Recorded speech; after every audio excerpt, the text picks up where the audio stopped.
ชีวิตដូចខ្សែទឹកហូរមើលខ្សែទឹកហូរជួយជន់ក្នុងស្ទឹងភ្នែកប្រឹងសម្លឹងដោយគិតពិចារណាទឹកហូរវិញបណ្ដេញលើគ្នាប៉ះផ្ទប់ថ្មដាបែកទឹកការត្រែរលកធំតូចដងគួយចូលគ្នានាំយកជលសាហូរទៅឯងឯងនេះគឺធម្មជាតិបង្កើតតាក់តែងដងស្ទឹងធំវែងទឹកហូរឥតអាក់ការនេះធ្វើឲ្យគិតដល់ជីវិតកើតមករស់ស្ថិតនៅក្នុងវដ្តវិលវល់អន្ទោលក្នុងសង្សារចក្រដូចខ្សែទឹកធ្លាក់ហូរទៅជានិច្ចខ្សែនៃទឹកហូរដូចជាជីវិតតែងតែប្រព្រឹត្តក្នុងវត្តកិច្ចទឹកហូរបាក់ថ្មបែកចូលជន់លិចប្រៀបដូចជីវិតគ្រាជួបឧបសគ្គទឹកហូរទៅកាន់ទន្លេហូរទៅយ៉ាងស្ថិតវិញឥតអាក់ប្រៀបដូចជីវិតស្ថិតក្នុងវត្តតែងធ្លាក់ចូលក្នុងភពមរណាភ័យអនិច្ចំទុក្ខំអនត្តាធម៌នេះជាធម៌មានជ្រេះនៅក្នុងលោកីមានកិច្ចបំផ្លាញសត្វក្នុងភពត្រៃឲ្យទទួលក្តីវិនិច្ឆ័យអន្តរាយលុះដល់និព្វានទើបបានរួចផុតចាកវដ្តដាក់សមុទ្រនៃកម្មទាំងឡាយលែងកើតលែងចាស់លែងស្លាប់បែកធ្លាយនៅដោយសប្បាយក្នុងឋានសុខស្ងប់ដំណើរនៃខ្សែទឹកហូរក៏ដូចជាដំណើរនៃជីវិតមនុស្សយើងម្នាក់ជីវិតរមែងមានការបត់បែននៅក្នុងលំហូរនៃទឹកក៏មានត្រីគ្រប់ប្រភេទហែបហែលបត់ចុះបត់ឡើងជីវិតមានឧបសគ្គឯទឹកក៏មានទាំងថ្មដុះនៅពាំងត្រង់កន្លែងដែលទឹកហូរទឹកក៏មានទាំងថ្មដុះពាំងត្រង់កន្លែងដែលទឹកហូរជាផ្លូវលំហូរនៃទឹកធ្វើឲ្យទឹកវិលច្រាក់ចុះច្រាក់ឡើងគឺទឹកគឺវាឈប់ហូរនៅត្រង់កន្លែងដែលមានទំនាបដក់ទឹកជ្រៅរីឯជីវិតនៅពេលដែលបានជួបឧបសគ្គក៏ចាំបាច់ត្រូវតែមានមេត្តាធម៌និងបញ្ញានៅក្នុងចិត្តឲ្យបានច្រើនដើម្បីរក្សាលំនឹងជីវិតប្រសែនៃទឹកហូរដែលហូរទៅគ្មានថ្ងៃត្រឡប់វិញប្រៀបដូចជាជីវិតដែលមានតែថ្ងៃទៅមុខជានិច្ចទឹកផ្ដល់គុណប្រយោជន៍ច្រើនយ៉ាងណាស់ដល់មនុស្សលោកជីវិតក៏ផ្ដល់ឲ្យនៅគុណប្រយោជន៍ច្រើនយ៉ាងដែរដល់មនុស្សលោកយើងប្រសិនបើដឹងពីវិធីប្រើចំពោះគុណវិបត្តិវិញទឹកក៏មានមីបង្កអន្តរាយមួយដល់កាយសាហាវផងដែរគឺវាអាចសម្លាប់ជីវិតយើងបានវាដូចគ្នាដែរនឹងមនុស្សមួយចំនួនដែលប្រើជីវិតក្នុងផ្លូវខុសដោយសេចក្តីប្រមាទហើយសេចក្តីប្រមាទនោះឯងដែលជាមេបង្កអន្តរាយដល់ពិតប្រាកដរបស់ជីវិតអ្នកប្រមាទទុកដូចជាមនុស្សស្លាប់សំដូចពុទ្ធសុភាសិតសម្ដែងថាបមាទោមជ្ជុណោបទាំងអ្នកដែលប្រមាទរមែងចូលទៅកាន់ផ្លូវនៃសេចក្តីស្លាប់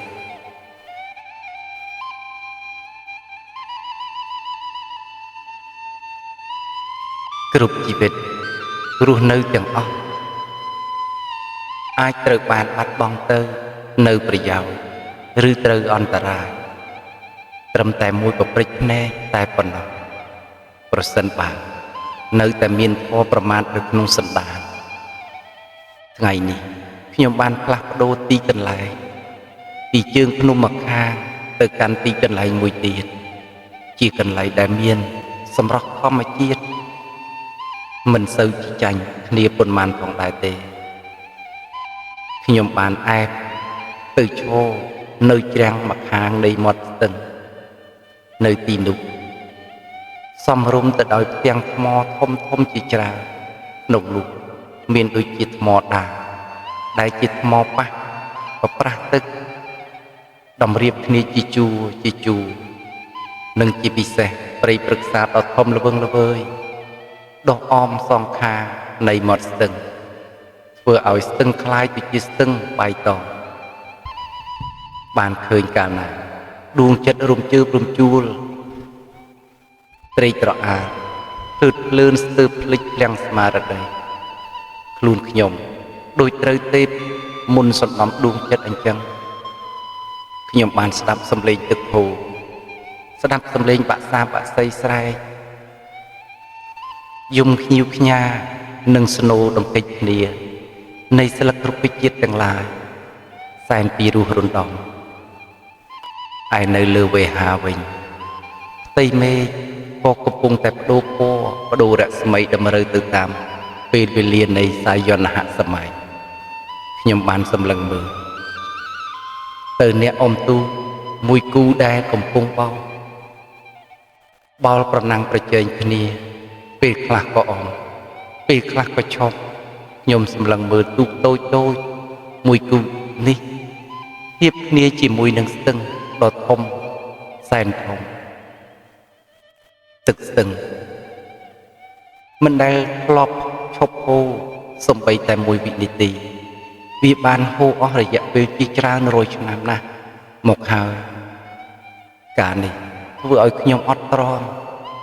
មិនគិតដល់ជីវិតមនុស្សមិនបានជីវិតនៅពេលខ្លះមិនខុសអ្វីពីក្រសែទឹកសោះឡើយមិនខុសពីក្រសែទឹកដែលហូរធ្លាក់ចូលទៅក្នុងកាន់ទន្លេដូចជាសេចក្តីស្លាប់ដែលត្រូវបានគេចាត់ទុកថាជាទន្លេនៃជីវិតនេះឯងហើយរាល់តែពេលជីវិតគឺវាត្រូវតែការហូរចូលទៅរួមគ្នាក្នុងទីនោះគ្រាន់តែថាយូរឬឆាប់តែប៉ុណ្ណោះក្រសែទឹកជារបស់មានជីវិតជាទីគួរឲ្យកំណើតនៃជីវិតច្រើនប្រភេទឲ្យមនុស្សគ្រប់រូបបានពឹងពាក់អាស្រ័យបរិភោគនិងប្រើប្រាស់ឲ្យត្រីក្តាមខ្យងនិងសត្វគ្រប់ប្រភេទតូចធំនៅក្នុងទឹកអាចរស់នៅបានដោយហើយសូម្បីតែដើមឈើនៅទីនោះក៏រស់នៅបានដោយសារការអាស្រ័យទឹកផងដែរទីឋានដែលច្រាស់ចាក់ទឹកក៏ជាទីឋានដែលប្រះចាកជីវិត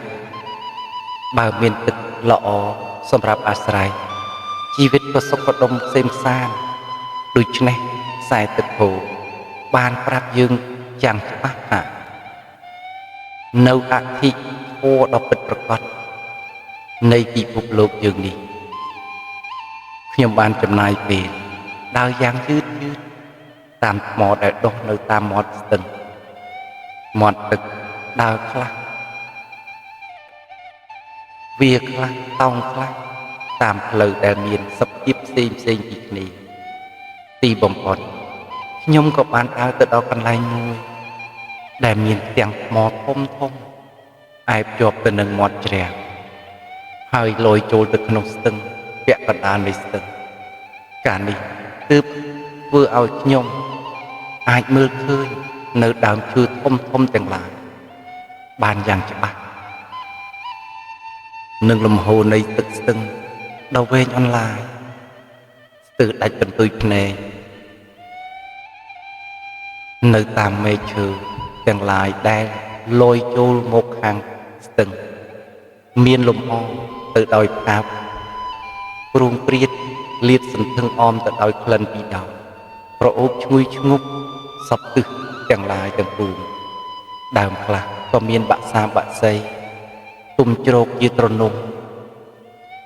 តាមបណ្ដាមែកតូចធំទាំងឡាយមើលទៅមិនត្រឹមតែស្រស់ស្អាតប៉ុណ្ណោះទេ គឺពូពេញទៅដោយភាពអ៊ូអរទៀតផង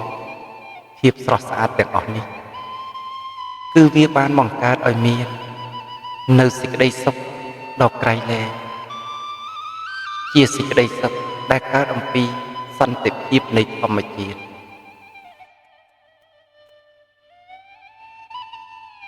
មនុស្សយើងបានបោះបង់ចោល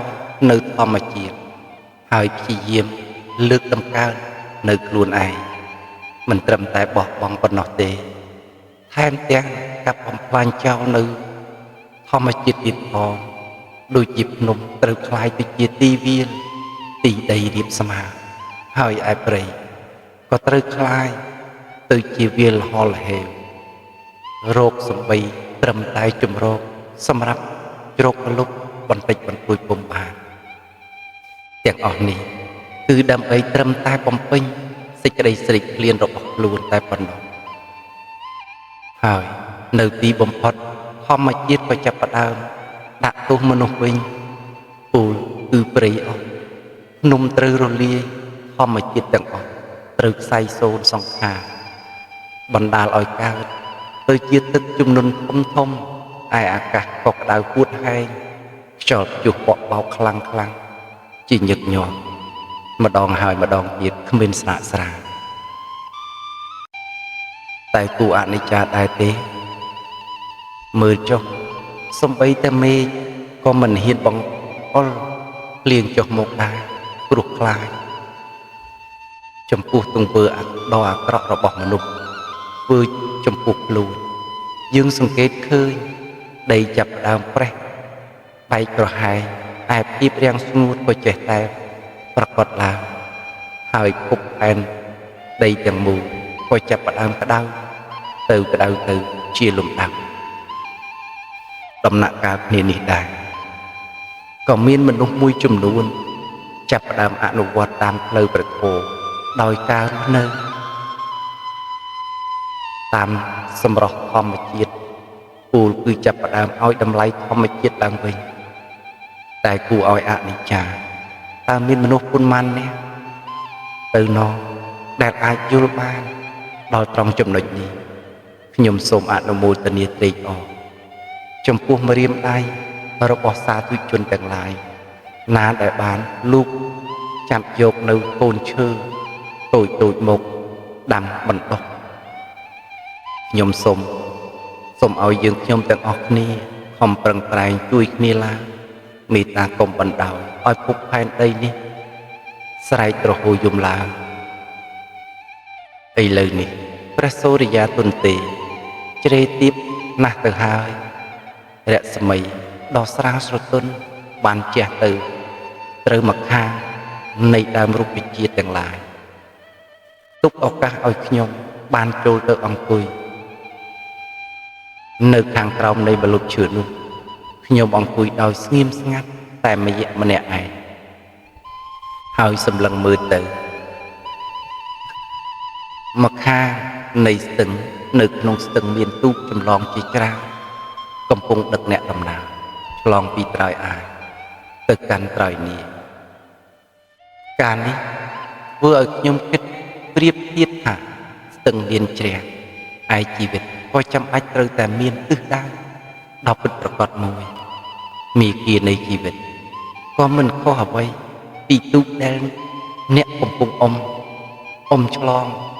ជ្រាំងនោះដែរឧបសគ្គនៃជីវិតក៏មិនខុសពីភ័យអន្តរាយទាំងឡាយដែលតែងតែកើតមាននៅកណ្ដាលទឹកស្ទឹងនោះសោះឡើយជ្រាំងគឺជាទីតាំងដ៏មានសារៈសំខាន់សម្រាប់ទឹកព្រោះបើមានជ្រាំងទើបទឹកអាចមានព្រំដែនច្បាស់លាស់មានផ្លូវហូរត្រឹមត្រូវដូច្នេះជ្រាំងគឺជាព្រំដែនកំណត់និងតម្រង់ទិសដៅទឹកឲ្យមានទំហំនិងមានទិសដៅជាក់លាក់ឯជីវិតក៏ដូចគ្នាអញ្ចឹងដែរជីវិតគឺចាំបាច់ត្រូវតែមានគោលដៅហើយឯគោលដៅគឺជាធាតុផ្សំដ៏សំខាន់ដែលអាចធ្វើឲ្យជីវិតនេះមានតម្លៃការធ្វើដំណើរក្នុងផ្លូវ ដែលមានគោលដៅច្បាស់លាស់សំបីដើរបានចម្ងាយឆ្ងាយប៉ុណ្ណាក៏ដោយក៏ទុកដូចជាការឥតប្រយោជន៍ខ្លឹមសារនោះដែរព្រោះមើលមិនឃើញទីកន្លែងដែលខ្លួនត្រូវទៅឲ្យដល់ពិតប្រាកដហើយដំណើរក៏ចេះតែឆ្ងាយទៅជាលំដាប់ការធ្វើដំណើរទៅឲ្យដល់គោលដៅវាក៏ដូចជាការដែលអុំទូកឲ្យខ្លាយជ្រះឲ្យដល់ជ្រះអញ្ចឹងដែរដែលនេះគឺជាចំណុចចុងក្រោយរបស់ម្ចាស់ទូកតូចទាំងឡាយដែលខំប្រឹងអុំឲ្យដល់ជីវិតគឺចាំបាច់ត្រូវតែមានទស្សនវិស័យដើម្បីកំណត់គោលដៅឲ្យបានច្បាស់លាស់ព្រោះបើមិនមានដូច្នោះទេជីវិតក៏នឹងត្រូវវិលវល់អន្ទូលទៅអន្ទូលមកដដែលគ្មានទីបញ្ចប់នោះឡើយដោយពុទ្ធសុភាសិតមួយសម្ដែងទុកមកថាយប់យូរសម្រាប់អ្នកដេកមិនលូប្រយោជន៍ដាច់ស្រយាសម្រាប់អ្នកស្បើយកម្លាំងហើយវត្តសង្សារវែងឆ្ងាយសម្រាប់បុគ្គលពៀនទាំងមិនដែលដឹងច្បាស់នៅព្រះធម៌ខ្ញុំបានសម្លឹងទស្សនានៅរាល់សម្រស់ធម្មជាតិទាំងឡាយដោយក្តីរីករាយនិងសមនស្សអស់ពីដួងចិត្តព្រោះតែមើលឃើញនៅគុណប្រយោជន៍ដ៏ច្រើនសន្ធប់នៃធម្មជាតិទាំងអស់នោះហើយក៏សម្លឹងមើលផងដែរនៅរាល់បលបិចកិច្ចលបុដ៏សែនអាក្រក់នៃវដ្តជីវិតនេះដែលទាំងអស់នេះគឺជាលក្ខណៈដើមនិងជាច្បាប់របស់ធម្មជាតិពិតមនុស្សដែលទទួលបាននូវសេចក្តីទុក្ខក៏ព្រោះមនុស្សចង់យកឈ្នះលើធម្មជាតិពេលបានយកជ័យជំនះលើធម្មជាតិហើយក៏ត្រេកត្រអាលភ្លើតភ្លើន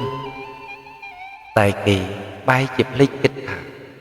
វត្ថុធាតុដែលគេទទួលបានបន្តិចបន្តួចមកនេះវាបានទៅបំផ្លាញនៅវត្ថុធាតុធម្មជាតិជាច្រើនផ្សេងទៀតឲ្យសាបសូន្យឲ្យវិនាសអន្តរាយនិងអន្តរធានទៅតើដឹងដែរឬទេសកម្មភាពទាំងអស់នេះវាបានធ្វើឲ្យប៉ះពាល់ដល់ធម្មជាតិប៉ុណ្ណាវាក៏ដូចគ្នាអញ្ចឹងដែរខ្សែទឹកដូចជាខ្សែជីវិតប្រសិនបើយើងធ្វើឲ្យទឹកស្អុយឬខូចក៏ដូចជាធ្វើឲ្យជីវិតយើងស្អុយឬខូចដូចគ្នាទាំងអស់នេះគឺមានន័យថាមនុស្សបានធ្វើឲ្យជីវិតខ្លួនឯងដើរដល់ផ្លូវទាល់ច្រកមួយគោលគឺជាការបំផ្លាញខ្លួនឯងឲ្យវិនាសអន្តរាយមនុស្សយើងគឺចូលចិត្តធ្វើអ្វីដែលបៀតបៀនខ្លួនឯងខ្លាំងណាស់ខ្ញុំតែងតែគិតនៅក្នុងចិត្តជារឿយថាជីវិតដែលយើងបានមកនេះគឺជាជីវិតដែលត្រូវសាបសូន្យទៅគឺមានន័យថាជីវិតមកដំណើរគ្នានឹងការបាត់បង់ទៅវិញមនុស្សលោកទាំងឡាយក្នុងសម័យកាលនេះតែមានអំនួតអួតអាងថាគេជាមនុស្សទំនើបកម្មជាមនុស្សអភិវឌ្ឍជាមនុស្សដែលនាំមកឲ្យពិភពលោកនៅសេចក្តីសុខចម្រុងចម្រើនឲ្យទាន់សម័យឲ្យជាពិភពលោកមួយដែលទាន់សម័យហួសព្រំដែនការធ្វើដូច្នេះគឺវាដូចជាការបំផ្លាញនៅពិភពលោកជាការបំផ្លាញឲ្យពិភពលោកទាំងមូលនេះคล้ายទៅជាពិភពលោកមួយដែលគ្មានព្រំដែននិងគ្មានជ្រាំងសម្រាប់ការពារសូម្បីទឹកស្ទឹងទន្លេសមុទ្រក៏វាមានជ្រាំងរបស់វាដែរដើម្បីទប់មិនឲ្យហូរហេកលហាយទៅពីវាលពីកាឥឡូវនេះ ពិភពលោកកំពុងស្ថិតនៅក្នុងដំណាក់កាលមួយដែលគ្មានព្រំដែនគ្មានអ្វីដើម្បីការពាររារាំងហើយសម្លឹងរកមើលមិនឃើញត្រើយនាយត្រើយអាយទាល់ទៅសោះពិភពលោកដែលរីងចម្រើននេះជាពិភពលោកគ្មានព្រំដែនគ្មានជ្រាំងគ្មានគ្រឿងការពារនោះបានសេចក្តីថាជាការរីកចម្រើនដែលប្រះចាកក្រមសីលធម៌និងគុណធម៌